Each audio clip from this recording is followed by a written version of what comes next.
आमिर साहब, ये जो इस वक्त हम देख रहे हैं, एक सिचुएशन डेवलप हुई है सियासी फ्रंट के ऊपर भी, और ख़ास तौर पे ये जो 27वीं आईनी तरमीम को लेके एक नई बहस छिड़ गई है, और जिस तरह से हुकूमत कोशिश कर रही है, पीपल्स पार्टी के साथ मुलाकातें जारी हैं, क्या होता हुआ नज़र आ रहा है? मुझे ये होता हुआ नज़र आ रहा है कि ये जो नवंबर का महीना चल रहा है ये बहुत भारी है और ये बहुत मुश्किल है। इतनी चीज़ें हो रही हैं कि उसका अहाता करना मुश्किल हो रहा है। कि पहले तो सबसे पीटीआई ने 6 नवंबर को अपनी मुल्क गिर तहरीक शुरू करने का ऐलान कर दिया है, और ये ऐसे मौके पे उन्होंने किया है जबकि वफाक और सूबे के कोई इतने मिसाली तल्लुकात नहीं हैं। और केपी के अंदर जो है दहशतगर्दी की एक लहर चल रही है। ख़ास तौर पे केपी में आज ये DGISPR ने साफ़ियों से मुलाकात में जो फिगर्स दिए हैं, सबसे ज़्यादा हलाकतें और दहशतगर्दी वाक़यात केपी में ही हो रहे हैं। और 2025 में दहशतगर्दी के 113 ऑपरेशन हुए। मुल्क में औसतन जो है रोज़ाना जो है 208 ऑपरेशन हुए हैं, सबसे ज़्यादा बलूचिस्तान में।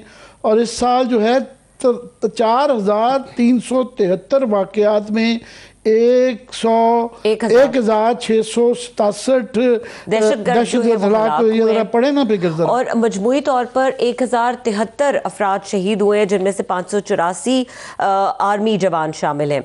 और इसके अलावा खैबर पख्तूनख्वा में 514 वाक़यात हुए, 77 दहशतगर्द हलाक और 198 अफराद शहीद हुए। मारे गए दहशतगर्दों में 128 अफगान शहरी भी शामिल थे। और उन्होंने ये भी मज़ीद बताया DG साहब ने कि अफ़गानिस्तान के अंदर जो है बहुत ज़्यादा ये हमारे यहाँ से तीरा के अंदर और फिर वहाँ पे ड्रग्स का पैसा बेतहाशा आ रहा है, जो कि टेररिज्म की सपोर्ट के लिए इस्तेमाल किया जा रहा है। अफ़गानिस्तान के साथ हमारी अभी फ़िलहाल सीज़ फायर ज़रूर हुआ है, मगर वो बड़ा ही फ्रेजाइल है। और हमारा ये स्टांस है कि अगर हमारे यहाँ कोई भी दहशतगर्दी का वाक़या हुआ और उसकी आमाजगा वहाँ हुई तो तमाम everything is of the table, सब दोबारा जो है ना हम उसको, हमारी रेड लाइन है। सो वो भी एक मसला चल रहा है। और मुल्क का बलूचिस्तान और केपी के अंदर जो है कोई इतनी सिक्योरिटी की सिचुएशन अच्छी नहीं है।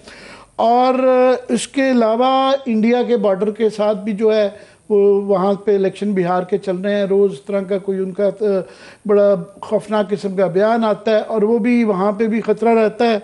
और DG साहब ने बताया है कि वो इस बात का भी ख़तरा हो सकता है कि वो समुद्री रास्ते से कोई फॉल्स फ्लैग ऑपरेशन कर दें।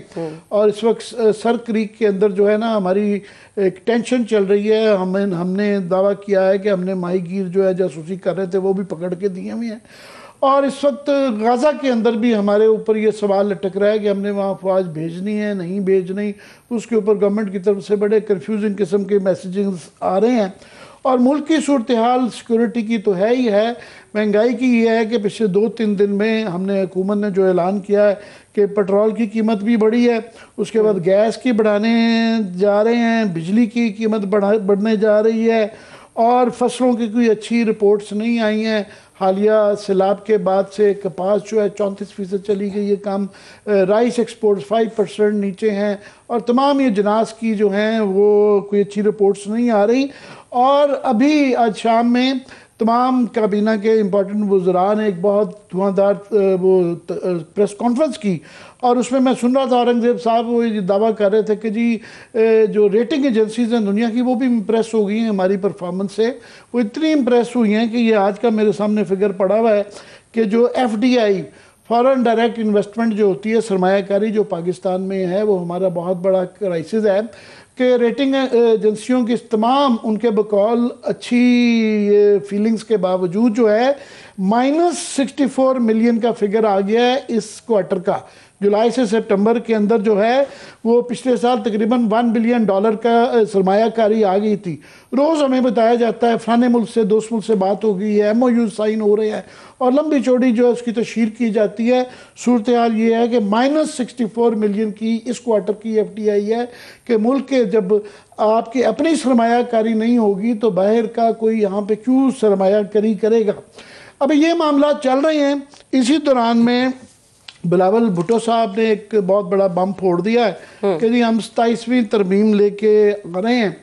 अब ये ऐसे मौके पे जबकि ये अंदरूनी मसाइल भी हैं, वफाक सूबे के मसले भी चल रहे हैं, महंगाई सिक्योरिटी के मसले भी हैं, दोनों मशरक़ और मगरबी बॉर्डर्स के ऊपर एक जंग की सूरत हाल है, उसमें ये एक बम भी है। ये जो इसके अंदर जो बताई गई हैं उन्होंने, क्योंकि जी हमारे पास नून लीग वाले आए हैं, शहबाज शरीफ साहब ने अपनी कैबिनेट को नहीं बताया, मगर वो पीपल्स पार्टी को बताने के लिए पहुंच गए हैं कि जनाब ये हम ला रहे हैं, आपकी मदद की ज़रूरत है। इसके अंदर जो तो है उन्होंने कहा है कि जी 200 आर्टिकल 243 के अंदर तरमीम, उस पर हम बहस नहीं करेंगे क्योंकि उसकी कोई तफसील नहीं आई है कि उसमें क्या करने जा रहे हैं। वो तफसील आएगी कि उसके अंदर क्या तरमीम है तो फिर हम बात करेंगे। बाकी जो तफसील बताई है बिलावल भुट्टो साहब ने, वो सारी ही बड़ी कंट्रोवर्शियल हैं और देखना होगा आइंदा आने वाले दिनों में घुमसान की इसके ऊपर जंग होगी, सियासी जंग नज़र आ रही है। एक वो पहले जो था कोई कसर रह गई थी अगर आइनी बेंच से, तो अब वो आइनी अदालतें लेके आ रहे हैं, और वो भी जिस तरह पहले भी आइनी बेंच भी अपना ही बेंच होने का जो 26वीं आइनी तरमीम का एक साल में फ़ैसला नहीं हुआ, तो ये आइनी अदालत भी अल्हम्दुलिल्लाह का भी इम्कान है कि अपने होने का कि वो आइनी है या नहीं है खुद ही फैसला करेगी। फिर एक बहुत बड़ी उनकी ख्वाहिश हमेशा से ब्यूरोक्रेसी की रही कि एग्जेक्टिव मजिस्ट्रेसी उनके पास जो है ना जुडिशल पावर्स आ जाएं, इसकी प्रपोजल भी है। फिर ट्रांसफ़र ऑफ जजेस के भी कुछ प्रपोजल्स डिस्कस किए जाएंगे, ये बकौल बिलावल भुट्टो साहब की जो ट्वीट है। और उन्होंने साथ में ही कहा जी ये जो NFC जो है, जो कि बहुत कहा जाता था 18वीं तरमीम के बाद कि सूबों को चली गई, और ये बहुत अच्छा चीज़ है, removal of protection of provincial share in NFC। अब ये एक बहुत कंट्रोवर्शियल चीज़ है, तो ये भी उन्होंने कही है। और इसके अलावा जो है बताया जा रहा है कि सूबों को एजुकेशन जो और पॉपुलेशन प्लानिंग उनसे लेके वापस वफाक में जो है ना लाया जा रहा है। जी आमिर साहब, इस पे तो मज़ीद डिटेल से बात होने वाली है क्योंकि आपने तो अभी एक पूरा अहाता कर दिया है इतनी तमाम अहम खबरों का।